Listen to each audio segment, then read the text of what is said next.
सेहत संजीवनी में आप सभी का स्वागत है। आज हम एक ऐसे मरीज की बात करने वाले हैं जिसके लगातार घुटनों में दर्द रहता था।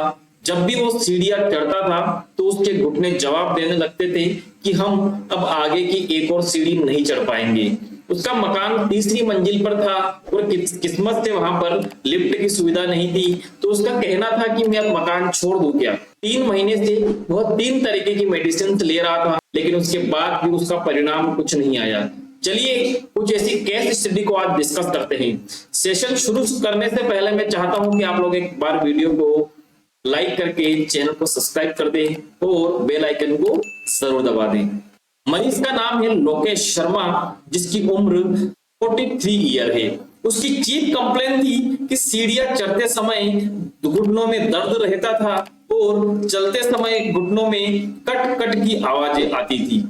उसकी जब मेडिकल हिस्ट्री ली गई कि पहले उसने क्या क्या ट्रीटमेंट लिया, तो उसकी मेडिकल हिस्ट्री में देखा गया कि पिछले 3 महीने तक उसने 3 तरह की गोली कंटिन्यू करी थी, जिसमें एक थी डाइक्लोपीसियम जो कि एज अ एनाल्जेसिक थी, दूसरी थी कैल्शियम एंड तीसरी थी मल्टीविटामिन।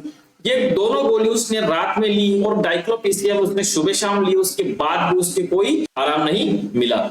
जब यह मरीज ऑर्थोपेडिक डॉक्टर के पास में आया, उसने इसे कैसे ट्रीट किया आगे हम जानेंगे।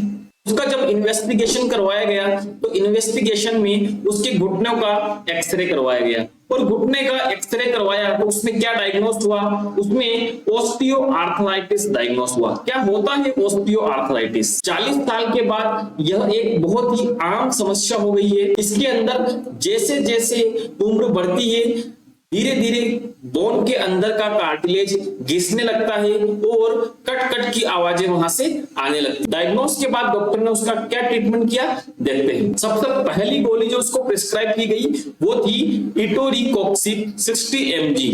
रोज सुबह एक गोली लेनी थी। यह गोली क्या करती है? यह एक non steroid anti inflammatory drugs होती है जो कि दर्द के साथ में सूजन को कम करने का कार्य करती है। ये गोली डाइक्लोपीसियम से ज्यादा इफेक्टिव है। ठीक है। दूसरी गोली थी रेबेप्राजोल। रेबेप्राजोल क्यों दी? जब patient non steroid anti inflammatory drugs यानी कि इटोरिकोक्सिब 60 mg ले रहा है तो इससे उसके स्टोमक के अंदर कोई अपसेट ना हो, इससे बचाने के लिए हम उसको टेबलेट रेबेप्राजोल 20 mg दे रहे हैं। ठीक है। तीसरी जो गोली दी है वो दी है कैल्सिरोल 60,000 इंटरनेशनल यूनिट। यह गोली सप्ताह में एक बार लेनी है। जो कैल्सिरोल होता है इसके अंदर कोलीकैल्सिफेरॉल होता है और जो कोलीकैल्सिफेरॉल होता है वो विटामिन D3 का एक सक्रिय रूप होता है।